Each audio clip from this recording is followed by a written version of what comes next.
Eric, what did you make me watch this time?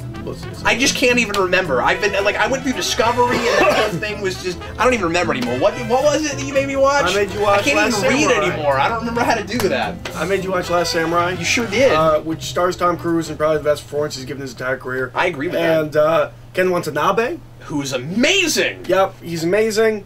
And their chemistry, their friendship is brilliant. And I decided to do this movie because you've never seen it, and we've been in kind of a samurai, feel Japan-y kind of mood, so it seemed appropriate.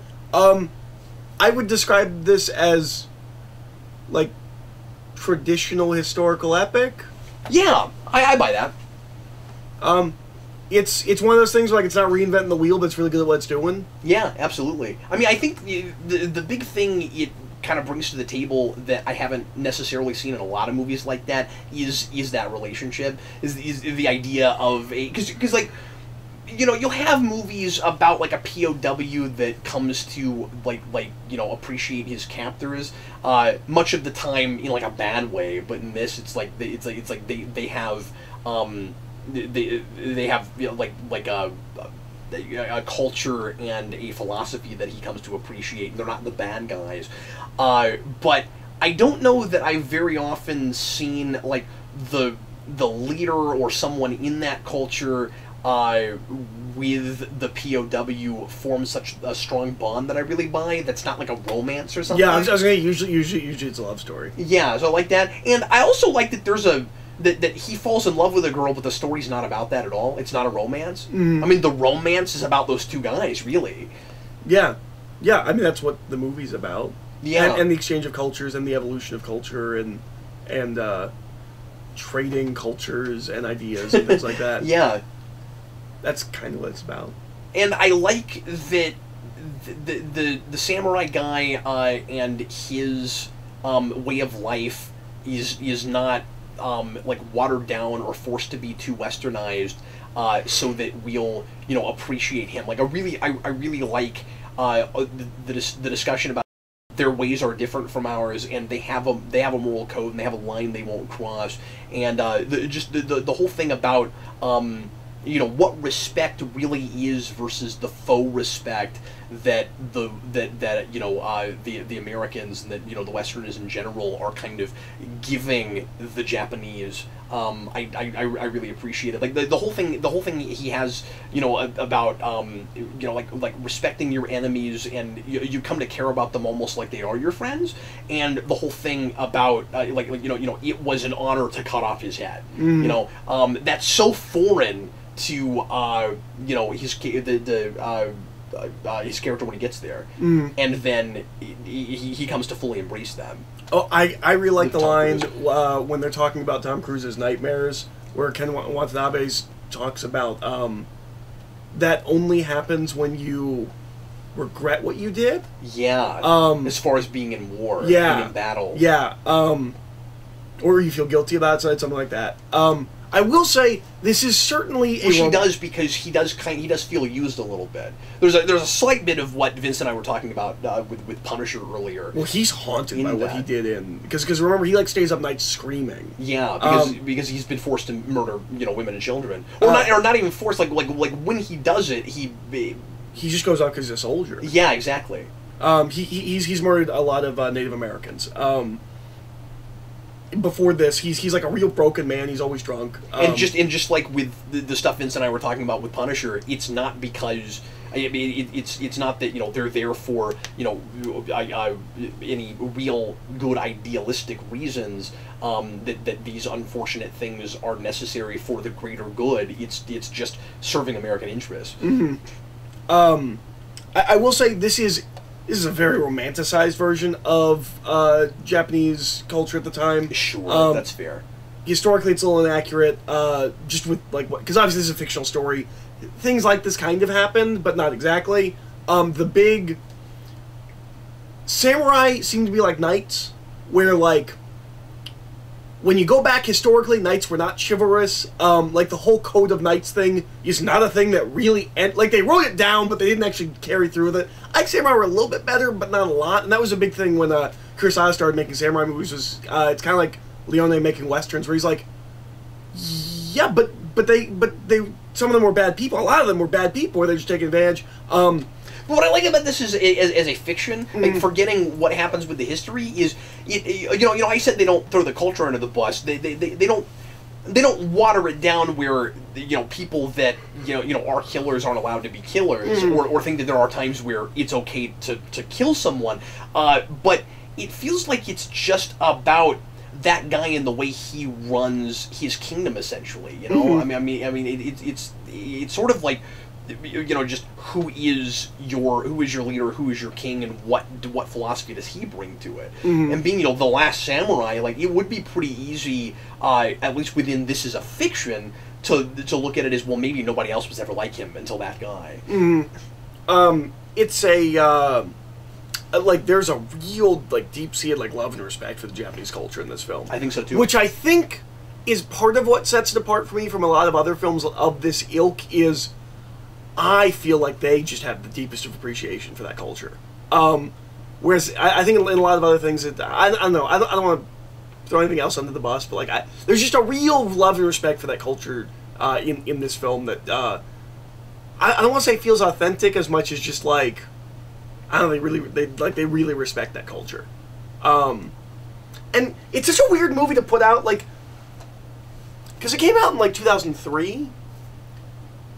There's never a good time to release this, I would feel like. That's fair. Where, like I can't think of a point in, like, American cinematic history where, like, this makes sense to release. This is an obvious film to release. It's not cash grab. It's not, it's just, I think it's... Or just, super poignant about things that are going on right now. As far as within these two cultures, I mean, the ideas are timeless, I guess. Yeah, yeah. But I've always really enjoyed this film. I think Tom Cruise is really good in this. You know what I don't like as far as the way that movie is marketed and just what it looks like on the box? Tom Cruise himself is not the last samurai. He's just not. And I think that probably put some people off when it first came out, because it was like, oh, of course, you're going to put Tom Cruise in a samurai movie and make him a samurai. That's not what it's about. I mean, he does become a samurai to some extent. Yeah, sort of, kind of, but he's not the last samurai. I mean, I guess you could sort of make a case. Well, the last samurai. Well, samurai is both singular and plural. That's true. So samurai could be that entire group. That's true. That's true. But if anything, it's as far as this film's concerned, it's probably Ken Watanabe's character. Watanabe, yeah. I don't know if you could say that. I mean, does Tom Cruise remain a samurai at the end? Would you make that case? We have no idea what happens to him after that. Exactly. It's like left up to legend. Like this is what some people happen. This is what other people. Although what's interesting is they show us what happens as they're telling us. I mean, like they show us that he doesn't, die right after, or. I've always interpreted that as because the guy says some people say this happened, some people say this happened. This is what I'd like to believe. Oh, okay, and so that they're showing us that interpretation. But that guy never saw the village or anything like that, so like that could get dicey. Sure. I've always taken it as kind of ambiguous, but it wants a happy ending, so that's probably what happened. Yeah, as far as the film's concerned.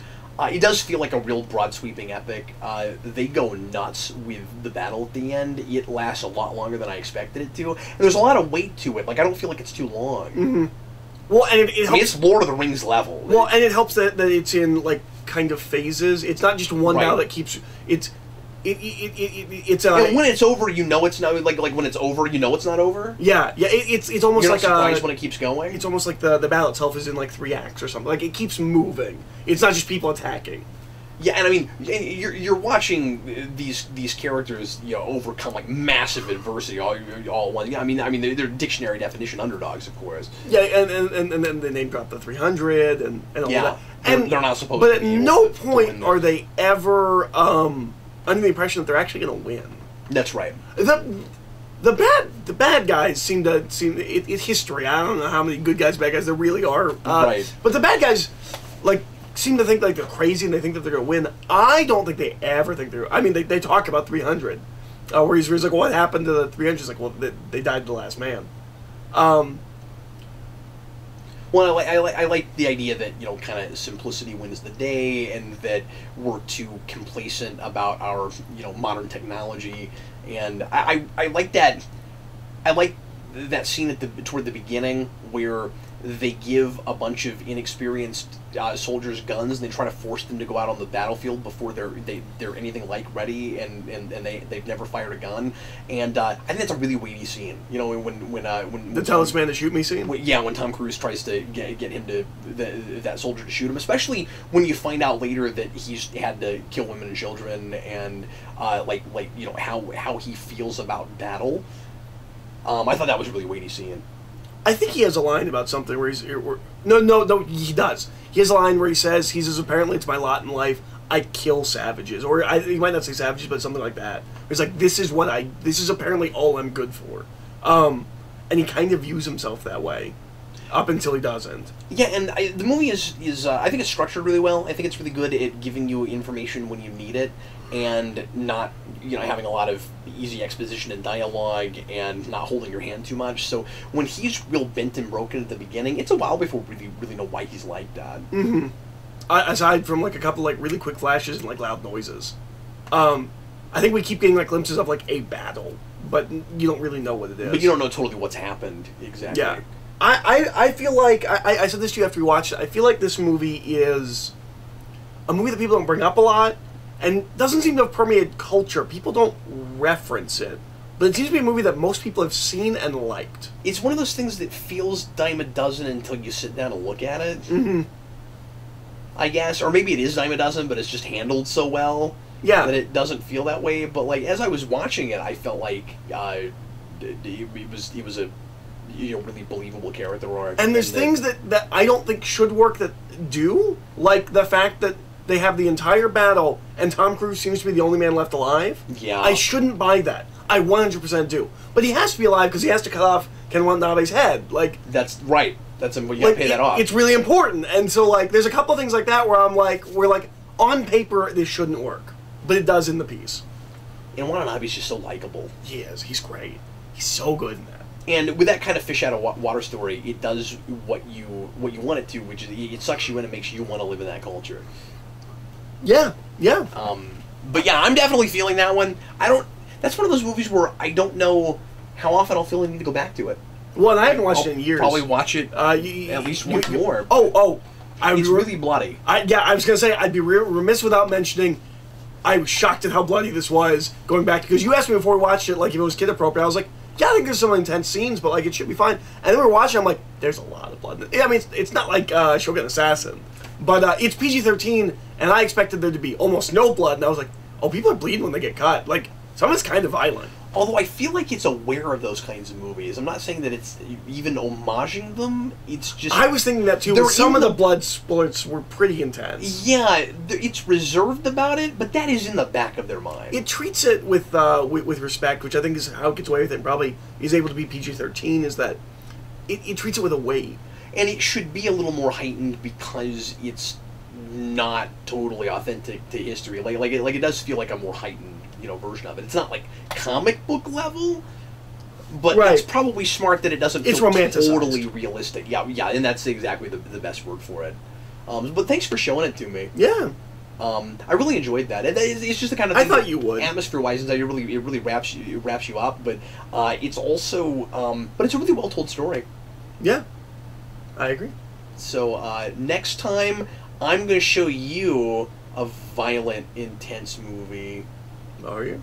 I sure am. Interesting. So but I'm looking forward to that. It's a movie I've been wanting to show you for forever. You know what it is. Do I? Yeah. I'll mention it to you later. Are there any clues? Yeah, we were gonna watch it one night and I didn't have a copy, so I have to get a copy. I don't remember now. Okay, well I'll tell you later. Does it involve a thing that Superman changes clothes in? Yes. Okay. Okay. It sure does. That's hilarious. Revolving doors. And if there's something that you might want to make us watch at some point, feel free to send me a personal message on Facebook, and or go to Patreon and pledge at the $20 tier, and we will take a look at whatever you would like to suggest for us within reason that we can get our hands on. Thanks for watching, folks.